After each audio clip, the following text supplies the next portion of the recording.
الحمدللہ درس قرآن کی یہ نشست نمبر 325 ہے۔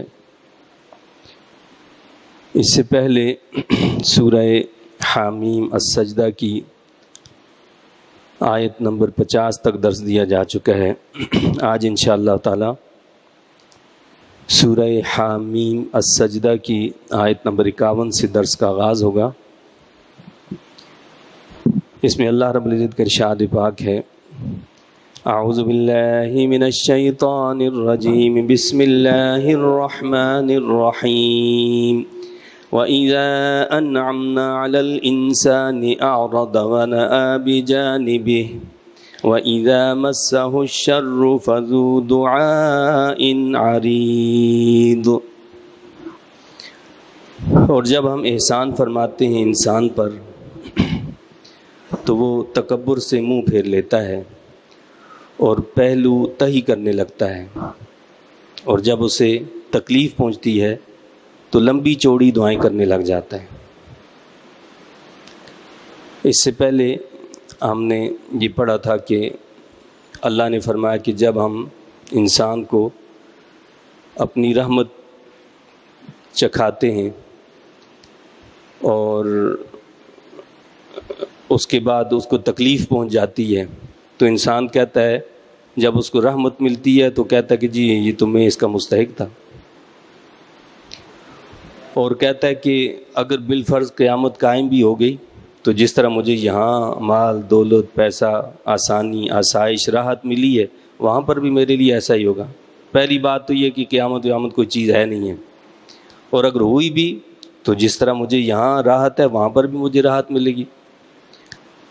تو اب یہاں اللہ تعالیٰ نے انسان کا ایک دوسرا پہلو بیان کیا۔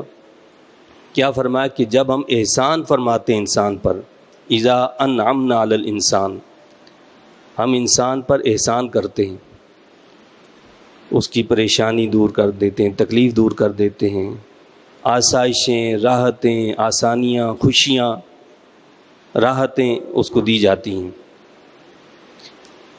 تو ہوتا کیا ہے؟ اعرض ونأىٰ بجانبہ، اللہ فرماتا ہے کہ وہ تکبر سے منہ پھیر لیتا ہے اور پہلو تہی کرنے لگتا ہے۔ جب انسان کے پاس دولت اقتدار شہرت آ جاتی ہے تو وہ یہ جانتا ہی نہیں کہ اللہ کون ہے، نعوذ باللہ۔ اللہ کے گھر میں آنا بھی وہ اپنی توہین سمجھتا ہے، نیک لوگوں کے ساتھ بیٹھنا بھی وہ اپنی توہین تصور کرتا ہے، اور داڑھی ٹوپی والے لوگ جو ہیں یہ تو ویسے ہی اجنبی لگتے ہیں، یہ سب اس کو برے لگتے ہیں، اور نیکی کی بات اگر اس کو بتائی جائے تو وہ ایک کان سے سنی دوسری سے نکال دی کہ یہ ایسی باتیں خواہ مخواہ کی، وہ ان چیزوں میں کوئی دلچسپی نہیں لیتا۔ تو کیا فرمایا کہ وہ منہ پھیر لیتا اور پہلو تہی کرنے لگتا ہے، ہمارے ذکر سے پہلو تہی کرتا ہے، وہ ہماری یاد سے منہ پھیر لیتا ہے، وہ ہماری تعلیمات سے منہ پھیر لیتا ہے۔ لیکن اگر اس فراوانی کے بعد، اس خوشحالی کے بعد ذرا ہم اس کو پکڑ لیں تو پھر کیا ہوتا ہے؟ وَإِذَا مَسَّهُ الشَّرُّ فَذُو دُعَاءٍ عَرِيضٍ، اور جب اسے تکلیف پہنچتی ہے تو لمبی چوڑی دعائیں کرنے لگ جاتا ہے۔ وہ جو پہچانتا ہی نہیں تھا کہ جی مسجد کیا ہوتی ہے یا نیکی کیا چیز ہے، اب بڑی لمبی لمبی دعائیں لے کر بیٹھ جاتا ہے۔ قرآن نے کیا کہا کہ فَذُو دُعَاءٍ عَرِيضٍ، چوڑی چوڑی دعائیں، یعنی عریض کا لفظ استعمال کیا جس کا مطلب ہوتا ہے چوڑائی۔ تو جس کی چوڑائی اتنی لمبی ہو تو اس کی لمبائی آپ خود اندازہ کر سکتے ہیں نا بھائی، چوڑائی اگر زیادہ ہوتی ہے تو لمبائی تو اور زیادہ ہوتی ہے اس سے۔ تو فرمایا کہ وہ بڑی لمبی لمبی پھر دعائیں کرنے لگ جاتا ہے، اس سے دعائیں کرنے لگ جائے گا، یہ ہو جائے وہ ہو جائے فلاں ہو جائے، ایسے لگتا ہے کہ اس سے زیادہ شریف آدمی کوئی ہے ہی نہیں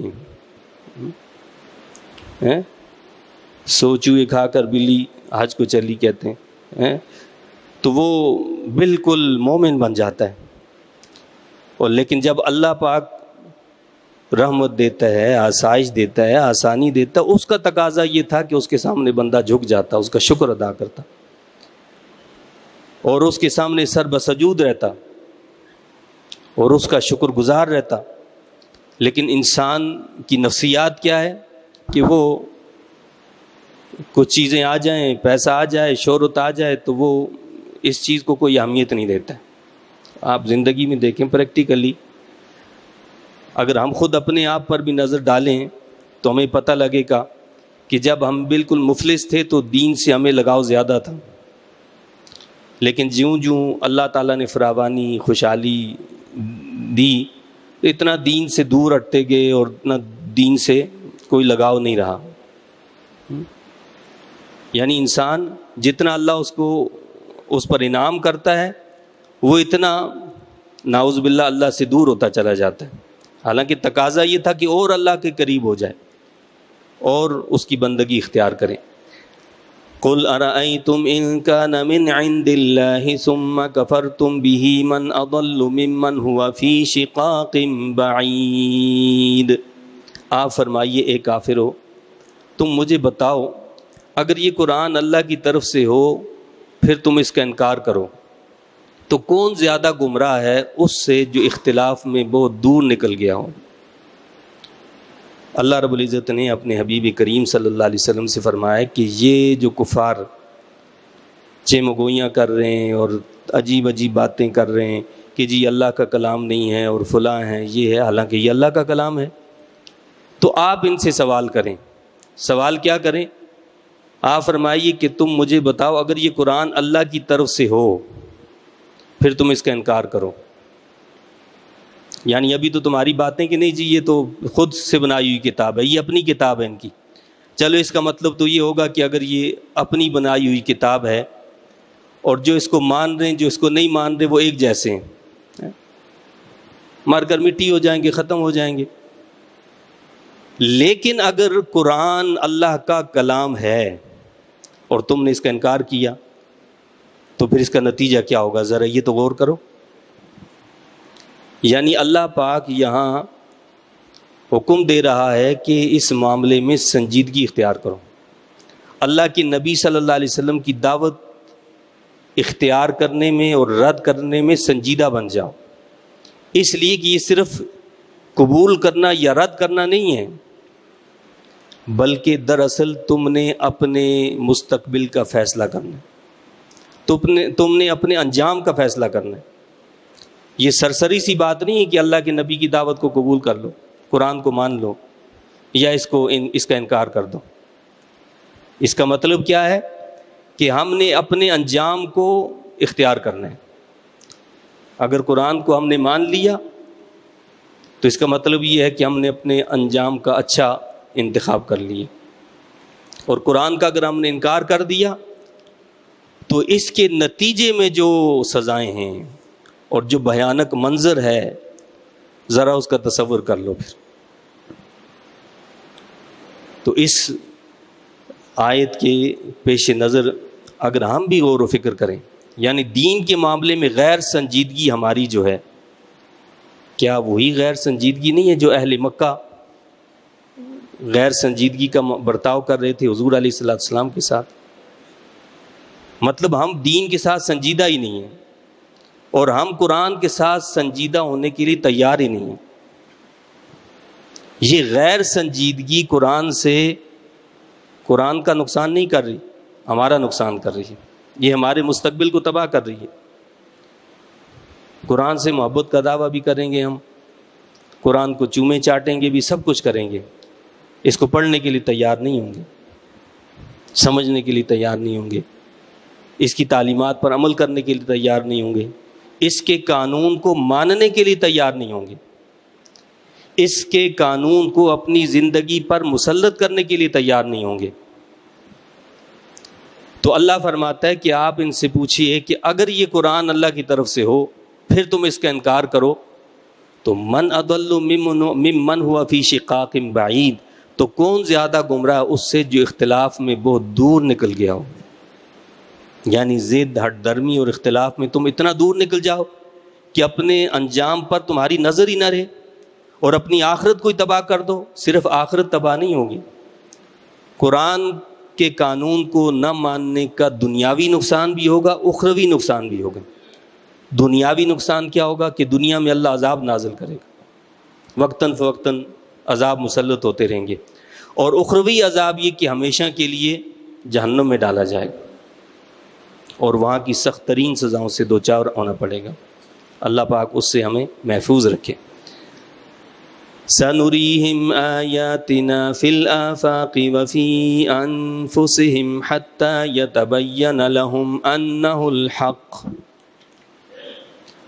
ہم دکھائیں گے انہیں اپنی نشانیاں آفاق یعنی عالم میں اور ان کے اپنے نفسوں میں، تاکہ ان پر واضح ہو جائے کہ قرآن واقعی حق ہے۔ یہ نشانیاں کیوں دکھائیں گے؟ تاکہ پتہ چلے کہ قرآن کی ہر بات برحق ہے، اس کا ہر فرمان اٹل ہے، اس میں کوئی رد و بدل نہیں ہو سکتا۔ اور اللہ نے دکھایا، کیا فرمایا؟ آفاق میں بھی دکھائیں گے، انفس میں بھی دکھائیں گے، یہ اپنی جانوں کے اندر بھی دیکھیں گے۔ آج سائنس نے کتنی ترقی کر لی اور کیا کیا چیزیں بتا دی ہیں کہ جی انسان کے اندر کیا کیا چیزیں نہیں ہیں، اور ذرا سی کوئی چیز ہماری آگے پیچھے ہو جائے تو ہماری زندگی کے لالے پڑ جاتے۔ اللہ نے فرمایا کہ آفاق میں بھی ہم دکھائیں گے۔ اہل مکہ کو مخاطب کر کے یہ بتایا ہے کہ یہ جس دعوت کو تم ٹھکرا رہے ہو اور یہ کہتے ہو کہ جس کو اس دعوت کو قبول کرنے والے تو چند لوگ ہیں، اور وہ بھی کوئی مالی حیثیت نہیں رکھتے، یعنی ان کی اکثریت جو ہے وہ مالی حیثیت کوئی نہیں رکھتی، معاشرے کے وہ لوگ ہیں جو پسا ہوا طبقہ ہے، اس سے تعلق رکھنے والے لوگوں کی اکثریت ہے، تو ہم اس کو قبول نہیں کرتے۔ اللہ نے فرمایا کہ ہم آفاق میں، عالم کے اندر بھی یہ نشانیاں دکھائیں گے۔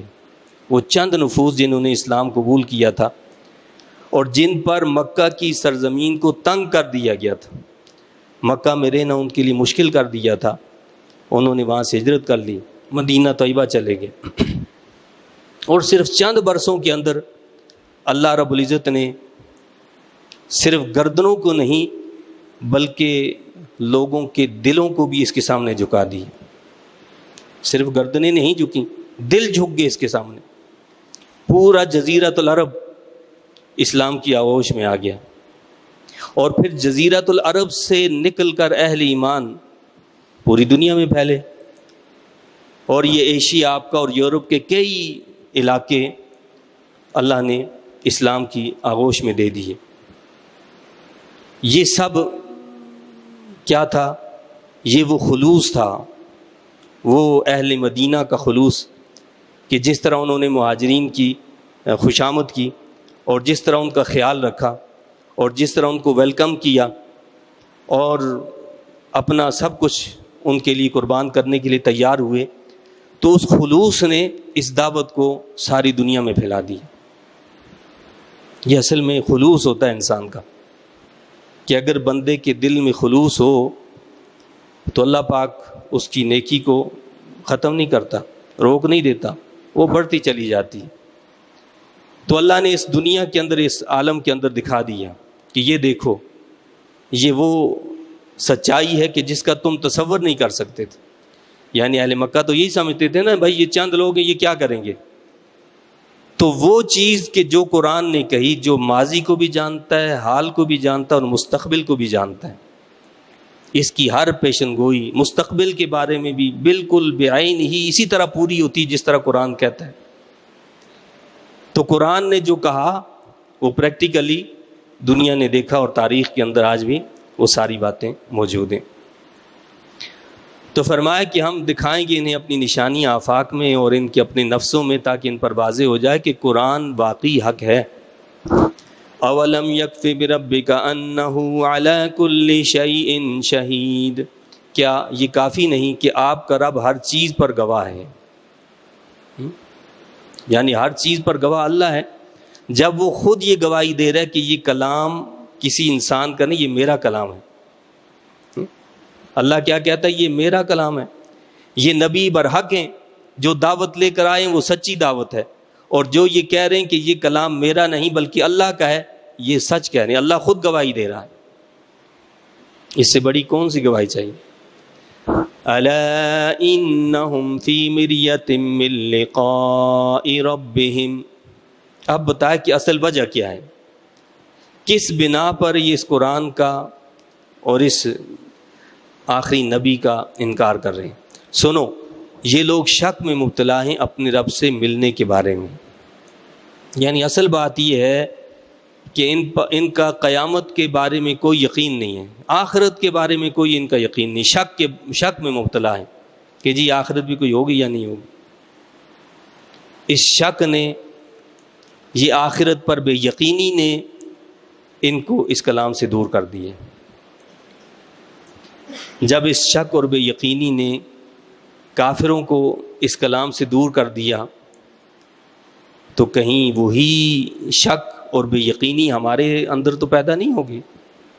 بھائی آج ہم بھی قرآن سے دور ہیں نا، تو دوری کی وجہ کیا ہے؟ مرض تو اللہ رب العزت بتا رہا ہے نا کہ اس کا روگ کیا ہے. روگ یہ کہ آخرت پر یقین نہیں ہے. مادہ، پیسہ، دولت، یہ ہمارے سامنے، نگاہوں کے سامنے، جی اس سے ہم چیز خرید سکتے ہیں، اس سے یہ کر سکتے ہیں، وہ کر سکتے ہیں، حلال کو حرام، حرام کو حلال، جائز کو ناجائز، ناجائز کو جائز. ایسے لوگ بھی دیکھے ہیں جو کہتے ہیں کہ جی 25 مفتی میری جیب میں ہیں. آپ کوئی مسئلہ صحیح بتا دیں، وہ کہتے ہیں 25 مفتی میری جیب میں، یعنی پیسوں پر مسئلے بھی تبدیل ہو جاتے ہیں. تو آپ کیا سمجھتے ہیں کہ یہ پیسوں پر مسئلے تبدیل ہو جائیں اور دین کو تبدیل کر دیا جائے تو اس سے آپ کی آخرت سنور جائے گی؟ پیسے کا گھمنڈ اور یہ پیسے کا تکبر اور یہ شہرت اور اقتدار کا تکبر جو ہے، یہ انسان کو دنیا میں بھی ڈبو دیتا ہے، اور آخرت تو ویسے ہی اس کی اندھیری ہو جاتی ہے. وہ تو ویسے ہی اندھیری، اس کی دنیا کو بھی اللہ رب العزت اندھیرا کر دیتا ہے. تو اللہ نے فرمایا کہ بات یہی ہے کہ ان کو رب سے ملنے کے بارے میں یقین نہیں ہے. الا انہ بکل شیء محیط. یاد رکھو وہ ہر چیز کو گھیرے ہوئے ہیں، یعنی ہر شے اس کے گھیرے میں، کوئی اس کے قبضہ قدرت سے نہیں نکل سکتا، اس کی بادشاہت سے باہر نہیں جا سکتا، اس کی پکڑ سے بچ نہیں سکتا. وہ ہر ایک کے ہر عمل کو دیکھ رہا ہے، اور ہر ایک کا ہر عمل، ہر ایکشن ریکارڈ ہو رہا ہے، اور یہ ساری چیزیں انسان کو دکھا دی جائیں گی، اس کے سامنے پیش کر دی جائیں گی. اب اس کے بعد سورہ الشورى شروع ہوتی ہے. یہ سورہ مقدسہ مکی ہے، اس میں 53 آیات اور 5 رکوع ہیں. بسم اللہ الرحمن الرحیم. حامیم عین سین قاف. تو یہ سورہ مقدسہ بھی حروف مقطعات سے شروع ہوئی، اس کا آغاز حروف مقطعات سے ہوا، اور ان سے کیا مراد ہے یہ اللہ جانتا ہے اور اس کے محبوب کریم صلی اللہ علیہ وسلم جانتے ہیں کہ اس سے صحیح کیا مراد ہے. اس سورت کی خاص خاصیت یہ ہے کہ اس میں یہ جو 2 حروف مقطعات استعمال ہوئے ہیں یہ پوری آیتیں ہیں، یعنی حامیم پوری ایک آیت ہے، اور عین سین قاف یہ پوری الگ آیت ہے. ورنہ تو یہ ہوتا ہے نا کہ جو حروف مقطعات سے شروع ہو رہے ہیں وہ ایک آیت ہوتی ہے، لیکن اس صورت میں یہ جو حروف مقطعات سے شروع ہوئی ہے تو دونوں حروف مقطعات الگ الگ آیتیں ہیں، 2 آیتیں. كَذَلِكَ يُوحِي إِلَيْكَ وَإِلَى الَّذِينَ مِن قَبْلِكَ. اسی طرح کے مطالب نفیسہ وہی فرماتا رہا ہے آپ کی طرف اور ان پیغمبروں کی طرف جو آپ سے پہلے گزرے ہیں. من قبلک اللہ العزیز الحکیم. اللہ جو زبردست اور بہت دانا ہے. اب بتایا اللہ رب العزت نے کہ یہ صورت جس طرح ہم نازل کر رہے ہیں، اس قرآن کو بھی اسی طرح ہم نے نازل کیا ہے، اور اسی طرح پہلے رسولوں پر بھی ہم نے کتابیں نازل کی ہیں. تو جس طرح پہلے رسولوں پر کتابیں ہم نے نازل کی ہیں، اسی طرح اس نبی مکرم صلی اللہ علیہ وسلم پر یہ کتاب بھی ہم نازل کر رہے ہیں، اور یہ سورت بھی ہم ہی نازل کر رہے ہیں، وہی کر رہے ہیں. تو وہی کا مطلب کیا ہوتا ہے؟ اشارہ. خفیہ طریقے سے بات کو دل میں ڈال دینا. اور اللہ کے نبی صلی اللہ علیہ وسلم سے جب وحی کے بارے میں پوچھا گیا تو اللہ کے نبی صلی اللہ علیہ وسلم نے فرمایا کہ کبھی یہ ایسے ہوتا ہے کہ جیسے گھنٹی کی مسلسل آواز وحی کبھی نازل ہوتی ہے تو اس کی کیا کیفیت ہوتی ہے کہ جیسے مسلسل گھنٹی بجتی رہتی ہے، تو اس طرح وحی کا نزول ہوتا ہے مجھ پر. اور یہ سخت ترین قسم ہوتی ہے وحی کی، یعنی اس کو برداشت کرنا بڑا بھاری کام ہوتا ہے. جیسے کہ حدیث شریف میں نا کہ اللہ کے نبی صلی اللہ علیہ وسلم اونٹنی پر سوار تھے اور وحی کا نزول شروع ہوا تو اونٹنی بیٹھ گئی، یعنی اتنا بوجھ اس نے محسوس کیا. تو یہ مشکل ترین یعنی وحی کی کیفیت ہوتی ہے. اور فرمایا کہ کبھی جبرائیل امین علیہ السلام انسانی شکل میں میرے پاس آتے ہیں وحی لے کر، تو جبرائیل امین وحی کی شکل میں بھی آئے. کبھی اللہ رب العزت جو ہے وہ دل میں بات ڈال دیتا ہے، صرف نبی کے دل میں بات ڈال دی جاتی. تو فرمایا کہ اسی طرح کے مطالب نفیسہ وہی فرماتا رہا ہے آپ کی طرف اور ان پیغمبروں کی طرف جو آپ سے پہلے گزرے. اللہ جو زبردست اور بہت دانا ہے. لہو ما فی السماوات وما فی الارض، اسی کا ہے جو کچھ آسمانوں میں ہے اور جو کچھ زمین میں ہے. وہو العلی العظیم، اور وہی سب سے اعلیٰ اور عظمت والا ہے. تکاد السماوات یتفطرن من فوقہن والملائکۃ یسبحون بحمد ربہم ویستغفرون لمن فی الارض. قریب ہے کہ جلال الہی سے آسمان پھٹ پڑے. تکاد السماوات یتفطرن من فوقہن، کہ قریب ہے جلال الہی سے آسمان پھٹ پڑے اپنے اوپر سے. اوپر سے آسمان پھٹ پڑے. کیوں پھٹ پڑے؟ یعنی لوگوں کے شرک کی وجہ سے، ان کے ظلم کی وجہ سے، ان کے گناہوں کی وجہ سے. ہونا تو یہ چاہیے کہ ان پر عذاب نازل ہو جائے، آسمان پھٹ پڑے. ہم کہتے ہیں نا کہ تم نے ایسی حرکت کی ہے کہ جس سے آسمان پھٹ جائے.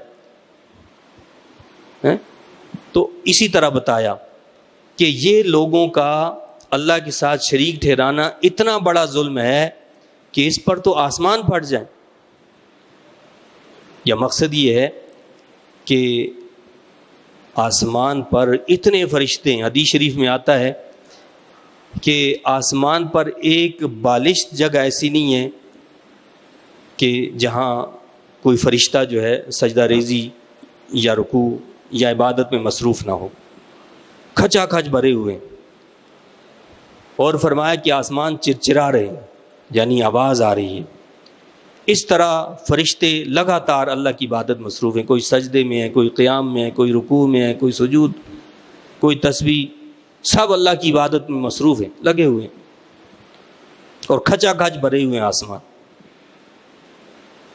ان آسمانوں کی پنہائی، اس کی وسعت ہی ہمیں پتہ نہیں ہے. تو اب اس سے اندازہ کریں کہ کتنے اللہ کے فرشتے ہوں گے کہ جو اس کی عبادت میں ہمتاً مصروف ہیں. تو فرمایا کہ آسمان پھٹ پڑے اپنے اوپر سے. اور ایسا نہیں ہوتا کیونکہ فرشتے تسبیح کر رہے ہیں اپنے رب کی حمد کے ساتھ.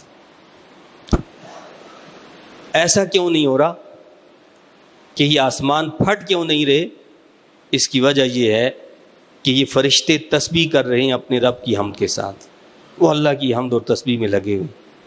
ان کی تسبیح کی وجہ سے آسمان پھٹ نہیں رہا. ورنہ ہمارے گناہ اتنے، ہماری زیادتیاں اتنی ہیں، ہماری نافرمانیاں اتنی کہ آسمان اوپر سے پھٹ پڑے. اور کیا کرتے ہیں وہ فرشتے؟ فرمایا کہ والملائکۃ یسبحون بحمد ربہم ویستغفرون لمن فی الارض. صرف تسبیح نہیں کر رہے، فرمایا کہ فرشتے تسبیح کر رہے ہیں اپنے رب کی حمد کے ساتھ اور بخشش طلب کر رہے ہیں اہل زمین کے لیے. وہ اللہ سے اہل زمین کے لیے معافی طلب کر رہے ہیں کہ یا اللہ ان کو معاف کر دے. اب کس کے لیے یہ دعا مانگتے ہیں؟ مفسرین اکرام فرماتے ہیں کہ وہ اہل ایمان کے لیے دعا مانگتے ہیں کہ یا اللہ ان کو معاف کر دے، ان کے گناہوں کو معاف فرما دے، ان کی بخشش فرما دے. اس لیے یہ آسمان پھٹ نہیں رہے. ورنہ ہمارے کرتوت ایسے ہیں، اعمال ایسے ہیں کہ جس کی بنا پر زمین اور آسمان سب پھٹ پڑے. اور ہم اس کا نوالا بن جائیں، یہ اس رب کی کرم نوازی اور مہربانی ہے۔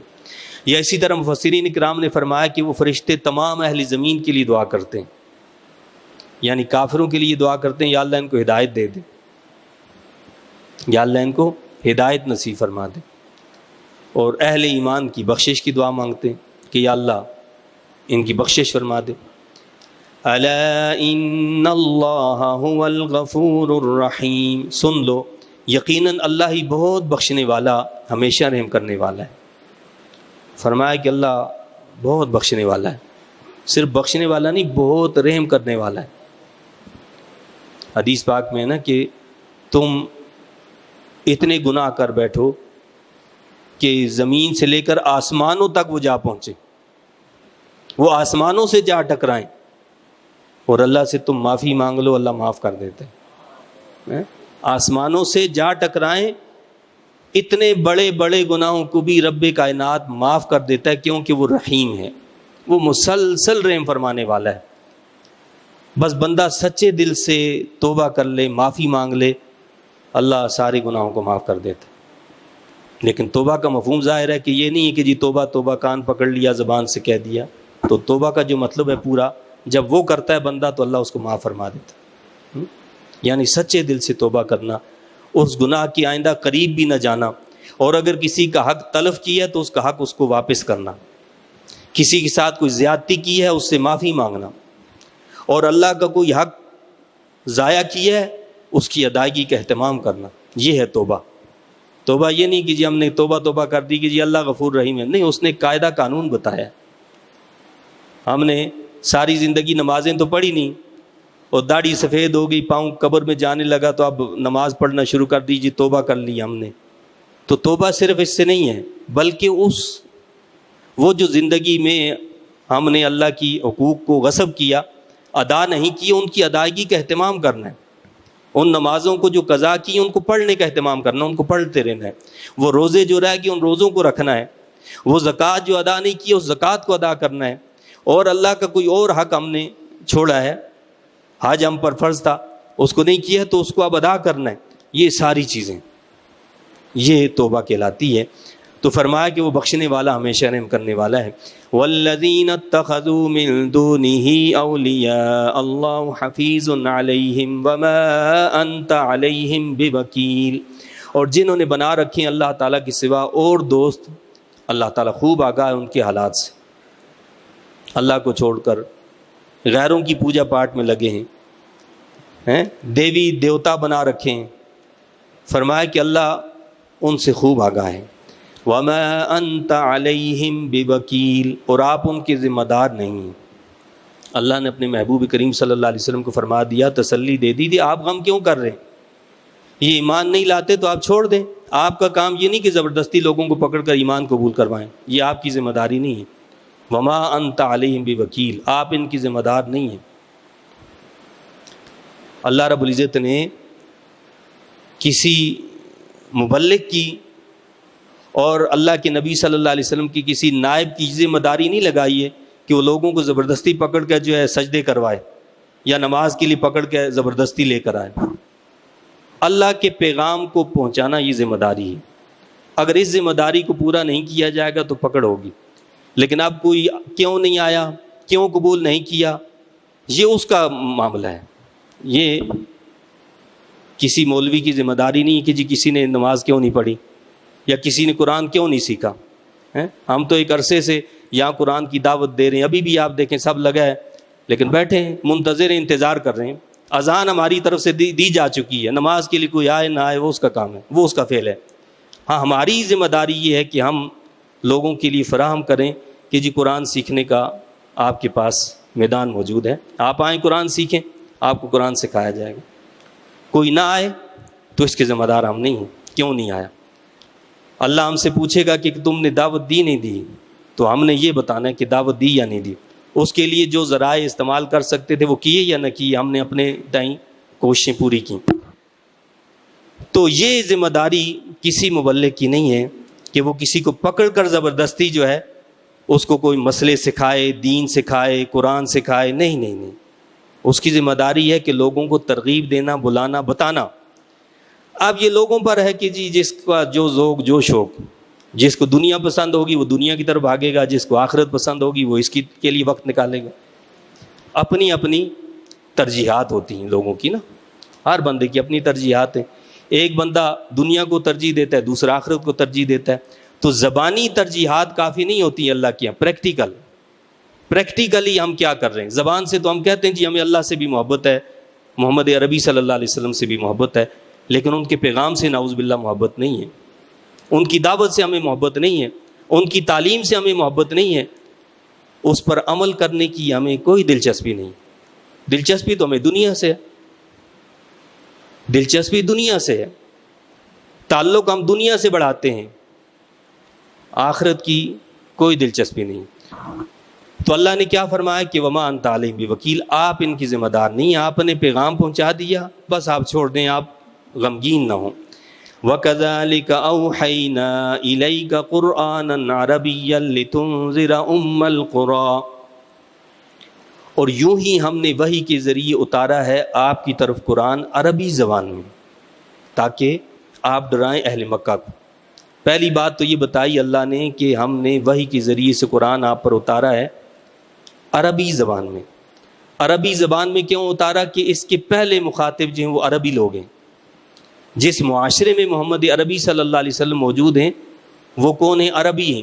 تو کل قیامت کے دن یہ شکوہ نہ کر سکیں کہ جی وہ تو ایسی زبان میں کتاب آئی تھی جسے ہم سمجھتے نہیں تھے، تو اس لیے عربی میں اتارا تاکہ یہ سمجھ جائیں. عربی میں اس لیے اتارا تاکہ وہ اس کو سمجھ جائیں. اور دوسری بات کیا فرمائی؟ تاکہ آپ ڈرائیں. اس کتاب کو ہم نے اس لیے نازل کیا کہ آپ ان کو ڈرائیں، آخرت کی سختیوں سے، جہنم کی ہولناکیوں سے ان کو ڈرائیں، اور بتائیں کہ اگر اس دعوت کو قبول نہ کیا تو اس کا انجام بڑا بھیانک ہوگا اور بہت ہی خطرناک ہوگا جس کا تصور تم نہیں کر سکتے ہو. تو لہٰذا تم آ جاؤ ادھر اور اس دعوت کو قبول کر لو. لِتُنذِرَ أُمَّ الْقُرَىٰ وَمَنْ حَوْلَهَا وَتُنذِرَ يَوْمَ الْجَمْعِ لَا رَيْبَ فِيهِ، تاکہ آپ ڈرائیں اہل مکہ کو. ام القریٰ، ام القریٰ کا مطلب ہے مکہ. ام کہتے ہیں ماں کو، قریٰ کہتے ہیں بستی. یہ بستیوں کی ماں ہے، تمام بستیوں کی اصل ہے. اور مفسرین کرام فرماتے ہیں کہ مکہ یہ ساری دنیا کا سینٹر ہے. مکہ ساری دنیا کا سینٹر ہے. اللہ نے یہاں سے زمین کو پھیلایا ہے. یہ مشرق مغرب جنوب شمال جو بھی زمین پھیلی یہ مکہ سے. اللہ کے نبی صلی اللہ علیہ وسلم نے مکہ سے ہجرت کرتے ہوئے فرمایا تھا کہ اے سرزمین، اللہ کے نزدیک سب سے محبوب ترین سرزمین تو ہے، اگر مجھے یہاں سے نکالا نہ جاتا تو میں کبھی بھی نہ جاتا. اگر مجھے اس زمین سے نکالا نہ جاتا تو میں کبھی نہ جاتا، کیونکہ تو سب سے زیادہ محبوب اللہ کو. تو اللہ نے فرمایا کہ آپ ڈرائیں اہل مکہ کو بھی، اور ومن حولہا، اور جو اس کے آس پاس ہیں. یعنی اللہ کے نبی محمد رسول اللہ صلی اللہ علیہ وسلم صرف مکہ کے لیے نہیں آئے، صرف عربیوں کے لیے نہیں آئے، بلکہ اس کے آس پاس. میں نے کیا کہا کہ مکہ سینٹر ہے اور آس پاس ساری دنیا ہے، ساری دنیا اس کے آس پاس ہے. تو اللہ نے اپنے محبوب کریم صلی اللہ علیہ وسلم کو ساری دنیا کے لیے نبی بنا کر بھیجا ہے. وما ارسلناک الا رحمۃ للعالمین وما ارسلناک الا کافۃ للناس، ہم نے آپ کو تمام لوگوں کے لیے نبی بنا کر بھیجا. تو ساری انسانیت کے لیے اللہ نے نبی بنا کر بھیجا. وَتُنذِرَ يَوْمَ الْجَمْعِ لَا رَيْبَ فِيهِ، اور تاکہ آپ ڈرائیں اکٹھے ہونے کے دن سے جس کی آمد میں کچھ شبہ نہیں. قیامت کا دن، جس دن سب کو اکٹھا کیا جائے گا، اس سے ڈرائیں کہ وہ جو منظر ہوگا بڑا خطرناک منظر ہوگا. فرمایا کہ اس سے بھی ڈرانا ہے، آخرت سے بھی. فَرِيقٌ فِي الْجَنَّةِ وَفَرِيقٌ فِي السَّعِيرِ، اب وہاں کیا ہوگا؟ فرمایا کہ اس دن ایک فریق جنت میں ہوگا. اللہ ہم سب کو اس گروہ میں شامل فرمائے کہ جس کو جنت میں اللہ داخل فرمائے. اور دوسرا فریق بھڑکتی آگ میں ہوگا. اللہ اس آگ سے ہمیں محفوظ رکھے. حدیث شریف میں آتا ہے کہ اللہ کے نبی صلی اللہ علیہ وسلم اپنے دونوں ہاتھوں میں 2 کتابیں لے کر آئے. علامہ ابن کثیر نے تفسیر ابن کثیر میں اس حدیث کو لکھا ہے اور کہتے ہیں کہ یہ حسن صحیح ہے. اس کی یعنی حدیث کی جو کیٹیگری ہے اس اعتبار سے کہتے ہیں یہ حسن صحیح حدیث ہے. تو کہتے ہیں کہ اللہ کے نبی صلی اللہ علیہ وسلم آئے اور فرمایا کہ تمہیں پتہ ہے کہ کیا ہے؟ صحابہ کرام نے عرض کی کہ یا رسول اللہ صلی اللہ علیہ وسلم ہمیں نہیں پتہ کہ یہ کیا ہے، آپ بتائیں کیا ہے. پہلے اللہ کے نبی صلی اللہ علیہ وسلم نے اس کتاب کی طرف اشارہ کیا جو آپ کے دائیں ہاتھ میں تھی. کیا فرمایا؟ یہ اللہ کی وہ کتاب ہے جس میں سارے جنتیوں کے نام لکھے ہوئے ہیں، سارے جنتیوں کے نام لکھے ہوئے ہیں، ان کے اپنے نام، ان کے باپوں کے نام، ان کے قبیلے کے نام بھی لکھے ہوئے ہیں. یہ کون شخص ہے، اس کے باپ کا کیا نام ہے، اس کا قبیلہ کون سے، ساری ڈیٹیل اس کے اندر لکھی ہے. اللہ پاک اس میں ہمیں شامل فرمائے کہ اس میں ہم بھی ہوں. اور فرمایا کہ اس میں نہ کوئی اب کمی ہوگی نہ زیادتی ہوگی، اب اس میں کوئی اضافہ بھی نہیں ہوگا اور اس میں کچھ کمی بھی نہیں کی جائے گی. اور پھر اللہ کے نبی صلی اللہ علیہ وسلم نے دوسری کتاب جو بائیں ہاتھ میں تھی اس کی طرف اشارہ کر کے فرمایا کہ یہ وہ رجسٹر ہے جس میں جہنمیوں کے نام لکھے ہوئے ہیں، ان کے اپنے نام بھی ہیں، ان کے باپ کے نام بھی ہیں، ان کے قبیلے کے بھی نام ہیں، اور اس میں کوئی کمی اور زیادتی نہیں کی جائے گی، نہ اس میں کمی ہوگی نہ زیادتی کی جائے گی. پہلی بات تو آپ یہ دیکھیں کہ اس سے کیا پتہ چلا کہ اللہ کے نبی صلی اللہ علیہ وسلم کو ہر شخص کے بارے میں پتہ ہے کون جنتی ہے کون جہنمی ہے، اس کا نام بھی پتہ ہے، اس کے باپ کا نام بھی پتہ ہے، اور اس کی ساری نسلی ہسٹری بھی پتہ ہے اللہ کے نبی صلی اللہ علیہ وسلم. اسی طرح جہنمیوں کے بارے میں بھی پتہ ہے کہ کون جہنمی ہے، اس کا باپ کون ہے، اس کی نسلی ہسٹری کیا ہے، یہ ساری اللہ کے نبی صلی اللہ علیہ وسلم کو پتہ ہے. اسی لیے میں نے کہا کہ علامہ ابن کثیر نے اس حدیث کو لکھا کہ حسن صحیح. تو صحابہ کرام نے عرض کی کہ یا رسول اللہ صلی اللہ علیہ وسلم پھر کیا ضرورت ہے ہمیں، یہ سب جب ہو چکا ہے، بھائی صاحب جنتی جہنمی تو تقسیم ہو چکا، تو اب کیا ضرورت ہے ہمیں یہ نمازیں پڑھنے کی، روزے رکھنے کی، قرآن پڑھنے کی، کیا ضرورت ہے؟ اللہ کے نبی صلی اللہ علیہ وسلم نے فرمایا کہ استقامت کے ساتھ لگے رہو، استقامت کے ساتھ لگے رہو، اس لیے